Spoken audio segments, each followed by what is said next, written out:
ಹಕ್ಕಿ ಜ್ವರ ಬಂತು ಅಂತ ಹೇಳಿ ಈಗ ಮಟನ್ ಕಡೆಗೆ ವಾಲ್ಬಿಟ್ಟಿದ್ದಾರೆ. ಮಟನ್ ಏನಾದರೂ ಹೆಚ್ಚು ಕಡಿಮೆ ಆದರೆ ಫಿಶ್ ಕಡೆಗೆ ವಾಲ್ತಾರೆ ಜನ. ಹಿಂಗೆ ಒಟ್ಟಲ್ಲಿ ತಿನ್ನೋದು ಮಾತ್ರ ಬಿಡೋದಿಲ್ಲ, ಬೇಕೇ ಬೇಕು. ಏನು ಬೇಕೋ ಮಾಂಸ ಬೇಕು. ಆ ರೀತಿಯಲ್ಲಿ ಈಗ ಹಕ್ಕಿ ಜ್ವರ ಬಂದಿರೋದಕ್ಕೋಸ್ಕರ ಕೋಳಿಗಳನ್ನು ತಿನ್ನೋದನ್ನು ನಿಲ್ಲಿಸ್ಬಿಟ್ಟಿದ್ದಾರೆ. ರಾಜ್ಯದಲ್ಲಿ ಹಕ್ಕಿ ಜ್ವರ ಕೋಲಾಹಲ. ಕಾರಣ ಗಡಿ ಭಾಗಗಳೆಲ್ಲ ಒಂದಿಷ್ಟು ಅಲರ್ಟ್ ಆಗಿಬಿಟ್ಟಿದ್ದಾರೆ. ಎಲ್ಲಿ ಯಾವ ಸಮಸ್ಯೆಗಳು ಉಂಟಾಗ್ಬಿಡುತ್ತೋ, ಎಲ್ಲಿ ಚಿಕನ್ ಎಲ್ಲಿಗೆ ಟ್ರಾನ್ಸ್ಫರ್ ಆಗಿದೆಯೋ ಯಾರಿಗೆ ಗೊತ್ತು. ಚಿಕನ್ ಬಿಟ್ಟು ಮಟನ್ ಕಡೆಗೆ ಈಗ ಜನ ವಾಲ್ಬಿಟ್ಟಿದ್ದಾರೆ. ಇದರ ಪರಿಣಾಮ ಏನು? ಚಿಕನ್ ರೇಟ್ ಕಡಿಮೆ ಆಗೋಯ್ತು. ರಾಯಚೂರಿನಲ್ಲಿ ಚಿಕನ್ ರೇಟ್ ಇಳಿಕೆ ಆಗಿಬಿಟ್ಟಿದೆ. 200 ರೂಪಾಯಿ ಕೆಜಿ ಇದ್ದಿದ್ದು ಈಗ 150 ರೂಪಾಯಿಗೆ ಇಳಿಕೆ ಆಗಿಬಿಟ್ಟಿದೆ ಅಂತೆ. ಹೋಗಿರೋದೆಲ್ಲಿ? ಮಟನ್ ಸ್ಟಾಲ್ ಹತ್ರ ಹೋಗ್ಬಿಟ್ಟಿದ್ದಾರೆ.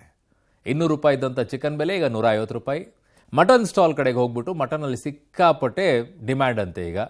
ಸೊ ಚಿಕನ್ ಬದಲು ಮಟನ್ ಮಾರಾಟ ಜೋರಾಗ್ಬಿಟ್ಟಿದೆ. ಅಲ್ಲಿ ವ್ಯಾಪಾರಸ್ಥರು ಕೂಡ ಫುಲ್ ಖುಷಿ ಆಗಿಬಿಟ್ಟಿದ್ದಾರೆ.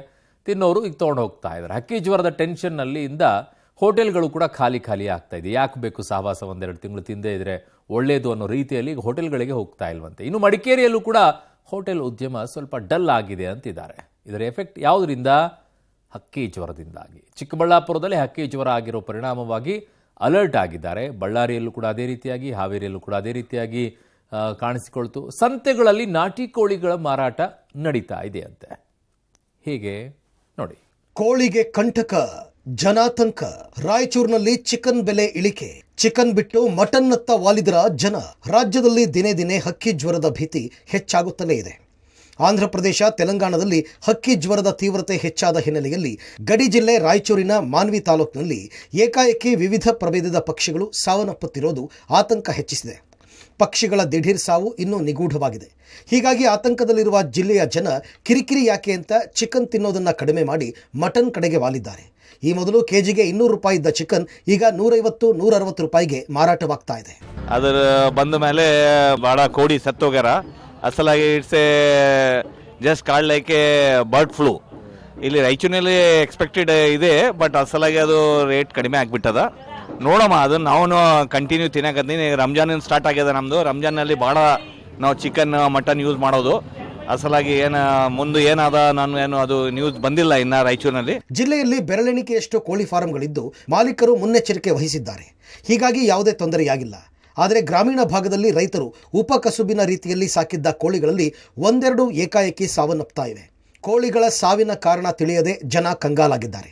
ಜಿಲ್ಲಾಡಳಿತ ಕೂಡಲೇ ಸಾವನ್ನಪ್ಪುತ್ತಿರುವ ಪಕ್ಷಿಗಳು, ಕೋಳಿಗಳನ್ನು ಪರೀಕ್ಷೆಗೆ ಒಳಪಡಿಸಿ ಅವುಗಳ ಸಾವಿನ ಕಾರಣ ತಿಳಿಸಬೇಕು ಅಂತ ಇಲ್ಲಿನ ಸಾರ್ವಜನಿಕರು ಹಾಗೂ ರೈತರು ಒತ್ತಾಯಿಸಿದ್ದಾರೆ.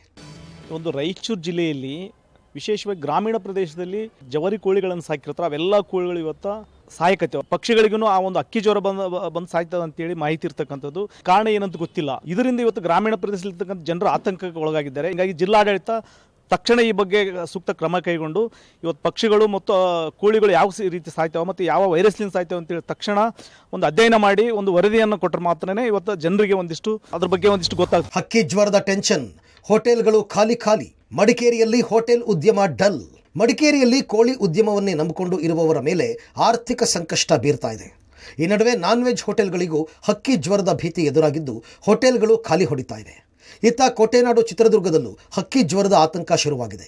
ಹೀಗಾಗಿ ಹಕ್ಕಿ ಜ್ವರವನ್ನು ಎದುರಿಸಲು ಪಶುಸಂಗೋಪನೆ ಇಲಾಖೆಯ ಅಧಿಕಾರಿಗಳು ಅಲರ್ಟ್ ಆಗಿದ್ದಾರೆ. ಪ್ರಸ್ತುತ ಪಬ್ಲಿಕ್ ಟಿವಿ ಮಡಿಕೇರಿ ನಗರದ ಹೃದಯ ಭಾಗದಲ್ಲಿರ್ತಕ್ಕಂಥ ಇಂದಿರಾ ಗಾಂಧಿ ಸರ್ಕಲ್ನಲ್ಲಿರ್ತಕ್ಕಂತಹ ಸ್ಟಾರ್ ದಮ್ ಬಿರಿಯಾನಿ ಹೋಟೆಲ್ ಬಳಿ ಇರ್ತಕ್ಕಂಥದ್ದು ನೀವು ಇಲ್ಲಿ ದೃಶ್ಯದಲ್ಲಿ ನೋಡ್ಬೋದು. ದಿನನಿತ್ಯ ಇಲ್ಲಿ ಸಾಕಷ್ಟು ಜನರು ಕೂಡ ಅತ್ಯಂತ ಹೆಚ್ಚಾಗಿ ಈ ಬಿರಿಯಾನಿ ಅಂಗಡಿಗೆ ಮುಗಿ ಬೀಳ್ತಾ ಇದ್ರು. ಇಲ್ಲಿ ಬಂದು ಆ ಬಿರಿಯಾನಿಯನ್ನು ಕೂಡ ತೆಗೆದುಕೊಳ್ಳಕ್ಕೆ ಬರ್ತಾ ಇದ್ರು. ಆದರೆ ಕಳೆದ 1 ವಾರದಿಂದ ಏನು ಹಕ್ಕಿ ಜ್ವರ ಎಲ್ಲಿ ಕಾಣಿಸ್ಕೊಳ್ತೋ ಅದಾದ ನಂತರ ಸಾಕಷ್ಟು ಹೋಟೆಲ್ ಮಾಲೀಕರಿಗೆ ಒಂದು ರೀತಿ ವ್ಯತಿರಿಕ್ತ ಪರಿಣಾಮ ಕೂಡ ಬೀರಿರ್ತಕ್ಕಂಥದ್ದು. ಗ್ರಾಹಕರೇ ಇಲ್ಲದೆ ಈ ಒಳಗೆ ಬಂದು ನೋಡಿದ್ರೆ ಬಹುಶಃ ಎಲ್ಲವೂ ಕೂಡ ಖಾಲಿಯಾಗಿರ್ತಕ್ಕಂಥ ದೃಶ್ಯಾವಳಿಗಳೇ ಹೆಚ್ಚಾಗಿ ಕಂಡು ಬರ್ತಾ ಇದೆ. ಯಾಕಂದರೆ ಆ ರೀತಿ ಹಕ್ಕಿ ಜ್ವರದ ಭೀತಿ ಕೊಡಗಿನಲ್ಲಿ, ಅಂದರೆ ಕೊಡಗಿನ ಬಹುತೇಕ ಕಡೆ ಇಲ್ಲದೆ ಇದ್ರೂ ಸಹ ಕೆಲವೊಂದಷ್ಟು ಜನರು ಹಿಂದೇಟನ್ನು ಕೂಡ ಹಾಕ್ತಾ ಇರ್ತಕ್ಕಂಥದ್ದು. ಈ ಎಲ್ಲವೂ ಕೂಡ ಅಡಿಗೆಯೆಲ್ಲ ಮಾಡಿ ತಯಾರು ಕೂಡ ಮಾಡ್ಕೊಂಡಿರ್ತಕ್ಕಂಥದ್ದು ಹೋಟೆಲ್ ಅವರು. ಆದರೆ ಈ ಗಂಟೆ 1-1:30 ಆದರೂ ಕೂಡ ಗ್ರಾಹಕರು ಮಾತ್ರ ಇತ್ತ ಸುಳಿತಾ ಇಲ್ಲ. ಹೀಗಾಗಿ ಕಳೆದ 1 ವಾರದಿಂದ ಸಾಕಷ್ಟು ನಷ್ಟವನ್ನು ಕೂಡ ಇಲ್ಲಿನ ಹೋಟೆಲ್ ಮಾಲೀಕರು ಅನುಭವಿಸ್ತಿದ್ದಾರೆ ಅನ್ನೋದು ಕೂಡ ಅವರು ಹೇಳುವಂಥದ್ದು. ಚಿಕ್ಕಬಳ್ಳಾಪುರದಲ್ಲಿ ನಾಟಿ ಕೋಳಿಗಳ ಮಾರಾಟ ಜೋರು. ಸಂತೆಗಳಲ್ಲಿ ಎಗ್ಗಿಲ್ಲದೆ ನಡೆಯುತ್ತಿದೆ ಕೋಳಿ ವ್ಯಾಪಾರ. ಹೌದು, ಚಿಕ್ಕಬಳ್ಳಾಪುರ ತಾಲೂಕಿನ ವರದಹಳ್ಳಿ ಇಡೀ ರಾಜ್ಯದಲ್ಲೇ ಈ ಬಾರಿ ಮೊದಲ ಹಕ್ಕಿ ಜ್ವರ ಕಾಣಿಸಿಕೊಂಡಿರೋ ಗ್ರಾಮ. ಅದರಲ್ಲೂ ಗ್ರಾಮದಲ್ಲಿ ನಾಟಿ ಕೋಳಿಗಳಲ್ಲಿ H5N1 ವೈರಸ್ ದೃಢವಾಗಿದೆ. ಹೀಗಾಗಿ ಗ್ರಾಮದಲ್ಲಿ 50ಕ್ಕೂ ಹೆಚ್ಚು ನಾಟಿ ಕೋಳಿಗಳು ಸಾವನ್ನಪ್ಪಿದವು. ವೈರಸ್ಗೆ ಕಡಿವಾಣ ಹಾಕೋದಕ್ಕೆ 450ಕ್ಕೂ ಹೆಚ್ಚು ನಾಟಿ ಕೋಳಿಗಳ ಸಾಮೂಹಿಕ ಹತ್ಯೆ ಸಹ ಮಾಡಲಾಯಿತು. ಆದರೆ ಈಗ ಇದೇ ಜಿಲ್ಲೆಯ ಚಿಂತಾಮಣಿ, ಪೆರೇಸಂದ್ರ, ಚೇಳೂರು ಸೇರಿದಂತೆ ಹಲವು ಕಡೆ ನಾಟಿ ಕೋಳಿಗಳ ಮಾರಾಟ ಬಲು ಜೋರಾಗಿ ಸಾಗಿದರೂ ಸಂತೆಗಳಲ್ಲಿ ಕೋಳಿಗಳ ಮಾರಾಟಕ್ಕೆ ಜಿಲ್ಲಾಡಳಿತ ಬ್ರೇಕ್ ಹಾಕಿಲ್ಲ. ಇದರಿಂದ ಸಹಜವಾಗಿಯೇ ಹಕ್ಕಿ ಜ್ವರದ ಆತಂಕ ಹೆಚ್ಚಾಗ್ತಾ ಇದೆ. ಬರ್ಡ್ ಫ್ಲೂ ಅಂತೇಳಿ ಏನು ದೃಢಪಟ್ಟಿತ್ತು, ತಕ್ಷಣವೇ ಕ್ರಮವನ್ನು ತೆಗೆದುಕೊಂಡಿದ್ದರಿಂದ ಈ ಹಕ್ಕಿ ಜ್ವರ ಅಂತಕ್ಕಂಥದ್ದು ಸಂಪೂರ್ಣವಾಗಿ ನಿಯಂತ್ರಣದಲ್ಲಿದೆ. ಜನ ಆತಂಕ ಪಡ್ತಕ್ಕಂಥ ಅಗತ್ಯ ಇಲ್ಲ. ಇದು ಜನರಿಗೇನು ಬಂದಿಲ್ಲ ಮತ್ತು ಬರೋದೂ ಇಲ್ಲ. ಈ ಕೋಳಿ ಸಂತೆ ಅಂತೇಳಿ ಮಾಡ್ತಾರಲ್ಲ, ಅಂಥ ಕಡೆನೂ ಕೂಡ ಕಳೆದ ಭಾನುವಾರ ನಮ್ಮ ಟೀಮನ್ನು ಕಳಿಸಿ ಆ ಕೋಳಿಗಳಿಂದ ಬರ್ತಕ್ಕಂಥ ಸ್ಯಾಂಪಲ್ಸನ್ನು ತೆಗೆದು ಅದನ್ನು ಕೂಡ ನಾವು ಕಳಿಸ್ಕೊಟ್ಟಿದ್ದೀವಿ. ಹಾಗಾಗಿ ನಾವು ಜಿಲ್ಲೆಯಾದ್ಯಂತ ಒಂದು ಕಟ್ಟೆಚ್ಚರವನ್ನು ತೆಗೆದುಕೊಂಡಿದ್ದೀವಿ. ಸೊ ಹಾಗಾಗಿ ಇದು ನಿಯಂತ್ರಣದಲ್ಲಿದೆ. ಜನ ಭಯಪಡೋಂಥ ಆತಂಕ ಇಲ್ಲ. ಹಕ್ಕಿ ಜ್ವರದ ಈಗಾಗಲೇ ಪಶು ಸಂಗೋಪನಾ ಇಲಾಖೆಯವರು ಎಲ್ಲ ಕ್ರಮಗಳು ತಗೊಳ್ತಾ ಇದ್ದಾರೆ. ನಮ್ಮ ಇಲಾಖೆಯಲ್ಲಿ ಏನಾದರೂ ಆದರೆ ಬೇರೆಯವರಿಗೆ, ಮನುಷ್ಯರಿಗೆ ಏನಾದರೂ ಮುಟ್ತದಾ ಇಲ್ವಾ ಅಂತ ನಾವು ಅದನ್ನು ಎಚ್ಚರಿಕೆಯಿಂದ ಇದ್ದೀವಿ. ಅಲ್ಲಿ ಇದುವರೆಗೂ ಆ ಥರದ್ದೇನಾಗಿಲ್ಲ. ಎಲ್ಲ ಮುಂಜಾಗ್ರತೆ ಕ್ರಮಗಳು ತೊಗೊಂಡಿದ್ದೀವಿ ಆ ಪ್ರದೇಶಗಳಲ್ಲಿ. ಅದರಿಂದ ಬಹುಶಃ ಇದು ಏನು ಸಮಸ್ಯೆ ಆಗಲಿಕ್ಕಿಲ್ಲ ಅಂತ ನನ್ನ ಒಂದು ಅಭಿಪ್ರಾಯ. ವರದಹಳ್ಳಿ ಗ್ರಾಮಸ್ಥರು ಕೋಳಿಗಳಿಗೆ ಪರಿಹಾರ ನೀಡುವಂತೆ ಡಿಸಿ ಬಳಿ ಮನವಿ ಮಾಡಿದ್ದು, ಆದಷ್ಟು ಬೇಗ ಪರಿಹಾರ ಕೊಡಿಸುವುದಾಗಿ ಭರವಸೆ ಕೊಡಲಾಗಿದೆ. ಒಟ್ಟಲ್ಲಿ ಹಕ್ಕಿ ಜ್ವರ ಭೀತಿಯಲ್ಲಿ ಚಿಕನ್ ಪ್ರಿಯರು ಚಿಕನ್ ತೊರೆದು ಮಟನ್ ಮೊರೆ ಹೋಗಿದ್ದಾರೆ. ಜೊತೆಗೆ ಬೇಸಿಗೆ ಹಿನ್ನೆಲೆಯಲ್ಲಿ ತಾಪಮಾನ ಹೆಚ್ಚಾಗ್ತಾ ಇರುವುದರಿಂದಲೂ ಜನ ಚಿಕನ್ನಿಂದ ದೂರ ಉಳಿತಾ ಇದ್ದಾರೆ. ಆದರೆ ಹಕ್ಕಿಗಳ ಸಾವು ಇನ್ನೂ ನಿಗೂಢವಾಗಿಯೇ ಉಳಿದಿದೆ. News desk, public TV.